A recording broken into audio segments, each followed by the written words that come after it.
मैं सुबह से जो चर्चा चल रही है 12 बजे से। ओके एक मिनट चेक कराता हूँ। हाँ एक सेकंड चेक कराता हूँ। सेकंड में करा रहे हैं, चेक करा रहे हैं। माननीय अध्यक्ष जी, 2 मिनट लगता है कभी। सुबह से जो चर्चा चल रही है उसको मैंने बारीकी से सुना है। मुझे लगता है या तो निर्दोष भाव से या तो राजनीतिक कारणों से ढेर सारी भ्रांतियां कई सदस्यों के मन में भी है और कई सारी भ्रांतियां सदन के माध्यम से, आपके माध्यम से पूरे देश भर में फैलाने का प्रयास भी हो रहा है।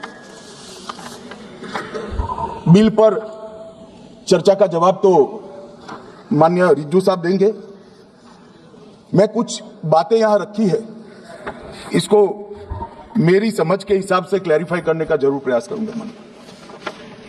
ये वक्त एक अरबी शब्द है। वक्त का इतिहास मान्यवर कुछ हदीसों से जुड़ा हुआ मिलता है और आजकल जिस अर्थ में वक्त शब्द का प्रयोग किया जाता है, इसका मतलब है अल्लाह के नाम पर संपत्ति का दान, पवित्र धार्मिक उद्देश्यों के लिए संपत्ति का दान।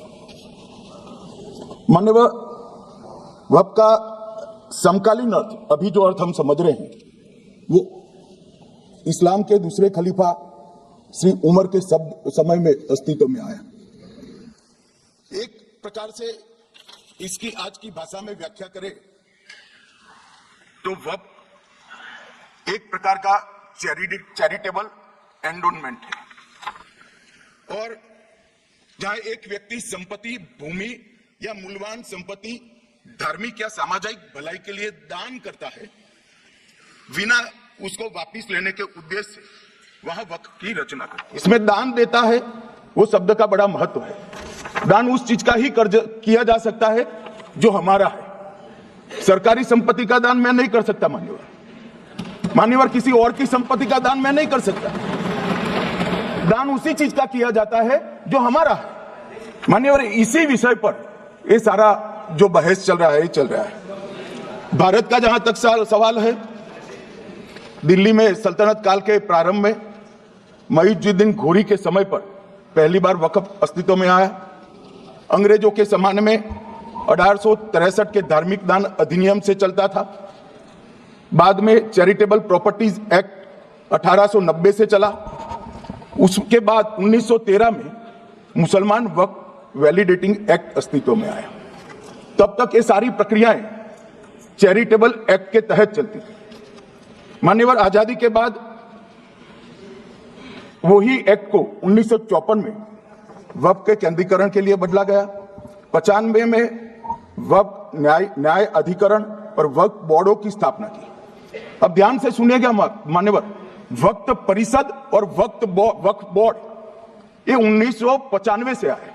ये पूरा झगड़ा जो चल रहा है, आपने नॉन हिंदू को रख दिया और नॉन मुस्लिम को रख दिया, गैर मुस्लिम को रखा, वो झगड़ा वक्फ में दखल करने का है। पहले तो वक्फ में कोई गैर इस्लामिक सदस्य आएगा ही नहीं, ये स्पष्टता समझ लीजिए। ना मुतवल्ली गैर इस्लामिक होगा, ना वाकिफ गैर इस्लामिक होगा। मान्यवर, वहां कोई प्रोविजन नहीं है। जो धार्मिक संस्थाओं का संचालन करते हैं उसमें कोई गैर मुस्लिम व्यक्ति रखने का प्रावधान किया भी नहीं है, हम करना भी नहीं चाहते हैं मान्यवर। इसलिए जो बड़े बड़े भाषण करते हैं कि समानता का अधिकार चला गया, दो धर्मों के बीच में समानता नहीं रही, मुसलमानों के धार्मिक अधिकारों के बीच में दखल खड़ी हो जाएगी, कुछ नहीं होने वाला मान्यवर। इस दृष्टि से देखें तो 1995 तक वक्फ की काउंसिल और वक्फ बोर्ड था ही नहीं, वो तो 95 से आया। और मान्यवर, ये जो भ्रम खड़ा किया जाता है कि ये एक्ट मुस्लिम भाइयों के धार्मिक क्रियाकलापों के अंदर, उनके दान की हुई संपत्ति के अंदर दखल करने का है, ये बहुत बड़ी भ्रांति फैलाकर माइनॉरिटी को डराकर अपनी वोट बैंक खड़ी करने के लिए किया जा रहा है मान्यवर। कहां पर गैर मुस्लिम सदस्य रखे जाएंगे? परिषद में और वक्फ बोर्ड में। उसका काम क्या है? उनका काम धार्मिक क्रियाकलापों को कुछ चलाने का नहीं है।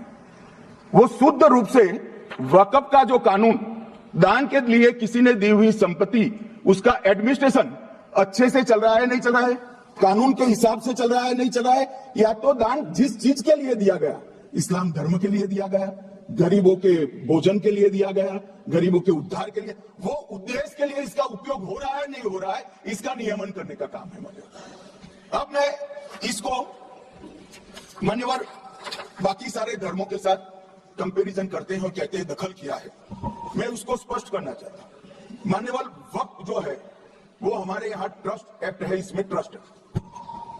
तो ट्रस्ट के अंदर जो ट्रस्ट को बनाते हैं वो ट्रस्टी होते हैं और एक मैनेजिंग ट्रस्टी होते हैं।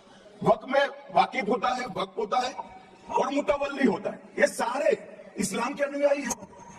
अरे भाई आप कह रहे हो, हम तो कह रहे हैं क्योंकि इसका वक्फ शब्द ही इस्लाम से आया है, इसलिए हम कह रहे हैं कि ये वक्फ वो ही कर सकता है जो इस्लाम का अनुयायी हो। अब आप उसका विरोध कर रहे हो, तो आप तो वक्फ में भी नॉन इस्लामिक आदमी चाहते हो। मानने वाले क्या कह रहे हैं? हम इसलिए कह रहे हैं कि वक्फ वो ही कर सकता है जो प्रैक्टिसिंग इस्लाम को प्रैक्टिस करता होगा, क्योंकि मान्यवर इसकी उत्पत्ति ही इस्लाम के सिद्धांतों से हुई है। अब मान्यवर वक्फ धार्मिक हुआ, वक्फ बोर्ड नहीं हुआ, वक्फ परिषद भी नहीं हुई।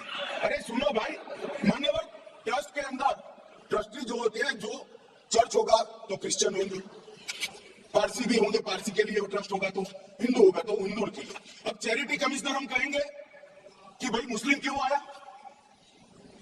मुझे बताओ, चैरिटी कमिश्नर एक्ट में मुसलमान चैरिटी कमिश्नर बन सकता है या नहीं बन सकता है? उसको ट्रस्ट नहीं चलाना है, उसको चैरिटी के कानून के हिसाब से वो ट्रस्ट चले, उसकी देखरेख करनी है। ये धार्मिक नहीं है, ये धर्म का काम नहीं है मान्यवर, ये एडमिनिस्ट्रेटिव वर्क है। और इसलिए तो फिर चैरिटी कमिश्नर हिंदू होगा तो वो क्रिश्चियनों के ट्रस्ट का कैसे देखरेख करेगा? चैरिटी कमिश्नर क्रिश्चियन होगा तो जैनियों के और हिंदुओं के ट्रस्ट का कैसे देखरेख करेगा? अब बताओ कि सारे ट्रस्ट के चैरिटी कमिश्नर अलग अलग, देश तोड़ दोगे आप लोग, तोड़ दोगे। हमने साहब, मैं अभी भी आपके माध्यम से, इस सदन के माध्यम से देश भर के मुसलमान भाइयों बहनों को कहना चाहता हूं, आपके वक्फ में एक भी नॉन मुस्लिम नहीं आएगा। ये एक्ट में ऐसा कोई प्रावधान नहीं। मगर जो वक्फ बोर्ड है और वक्फ परिषद है, उसका काम क्या है? वक्फ की संपत्तियां मान्यवर बेच खाने वाले लोगों को पकड़कर इसके बाहर निकालने का। वक्फ के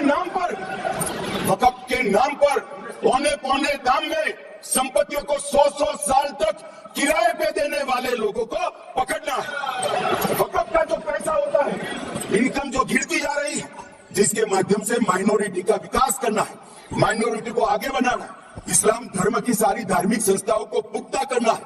ये पैसा जो चोरी होता है ना, उसको पकड़ने का काम वक्फ बोर्ड, वक्फ परिषद करे। और मान्यवर वो चाहते हैं कि इनके राज में जो मिलीभगत चली वो चलती रहे, ये नहीं चलेगी, ये नहीं चलेगी। और मान्यवर मैं आज आपको बताना चाहता हूं क्या स्थिति हुई मान्यवर।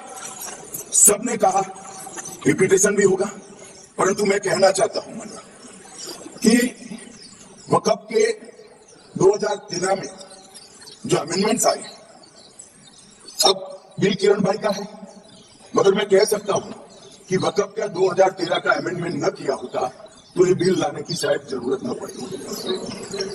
सब कुछ अच्छा चलता था, 14 में चुनाव आने वाला था, 13 में रातों रात तुष्टीकरण करने के लिए वक्फ कानून को एक्सट्रीम बना दिया गया। और मान्यवर इसके कारण क्या हुआ?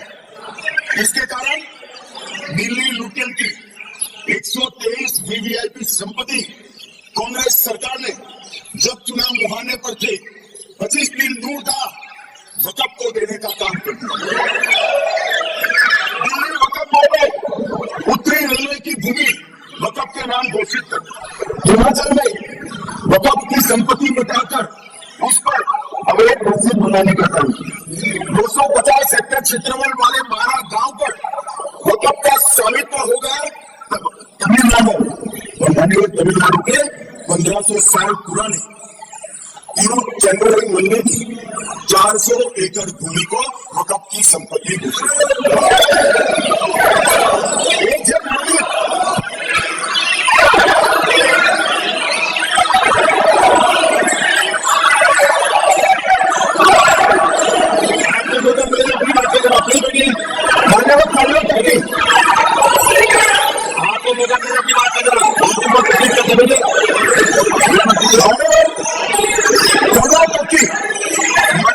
समिति का रिपोर्ट में पढ़ रहा हूं, जिसमें मेरा पूछ रहे हैं खड़े मत हो जाना।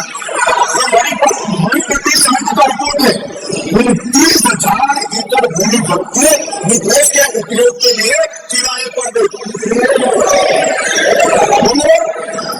2001 से 12 के बीच 2 लाख करोड़ की वक्फ की संपत्ति निजी संस्थानों को हस्तांतरित कर दी 100 साल की लीज पर।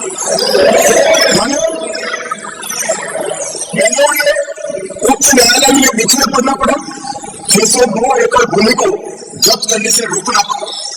विजयपुर कर्नाटक के कोलार गांव की 1500 एकड़ भूमि पर दावा करके उसको विवाद में डाला और 500 करोड़ की संपत्ति जिस भूमि का मूल्य है वहां 5 स्टार होटल को महीने 12,000 रुपए की किराए से दी। हम मानव कहते हैं कि इसका हिसाब किताब न करो, इसकी देखरेख न करो, और ये पैसा जो है देश के गरीब मुसलमान का है, ये दुनिया शोकों की चोरी के लिए नहीं, इसको रोकना चाहिए। इनके तो ठेकेदार बैठे हैं, बात होते हैं वो समझ कर उनको लगता है कि इससे हम ठीक है। कर्नाटक में दत्तात्रेय के मंदिर पर खरीद दिया काली बॉम्बा 75 साल पहले एक दावे के आधार पर 600 एकड़ जमीन का दावा किया और ईसाई समुदाय की भी ढेर सारी जमीनों पर कब्जा किया। देश के कई धर्मान्य चर्च और चर्च के समूह मुकदमे का समर्थन करें। उनको लगता है कि मुस्लिम भाइयों की संपत्ति देखकर अपने वोट में सत्ता करेंगे, उसको कोई कहना नहीं होगा। इसलिए 4 साल में मुस्लिम भाइयों को मालूम हो जाएगा कि कानून का दक्षिण के सारे जो सांसद बोलते हैं अपने अपने भाषा कौशल में सवाल चेंज कर लेने और नाराज कर रहे हैं। उनको सारे छात्रों ने विरोध किया है कि हम खिलाफ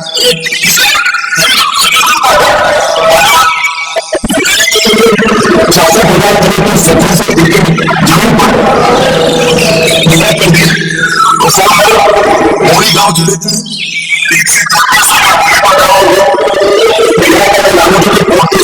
बताता हूँ से संबंधित 14 महिला भूमि को वक्फ को सौंप दिया और मान्यवर प्रयागराज में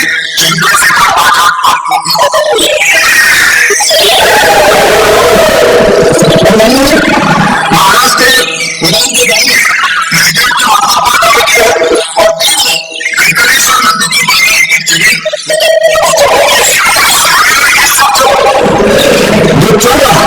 इसमें आज भी मैं स्पष्ट करना चाहता हूं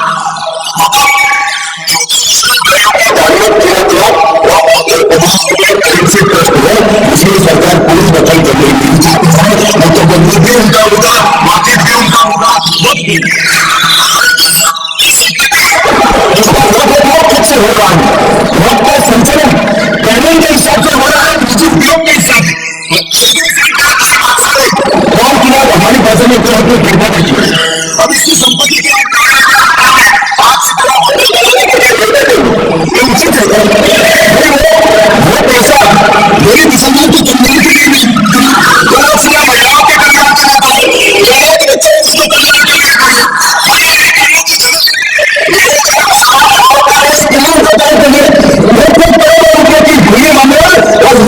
126 करोड़ रुपया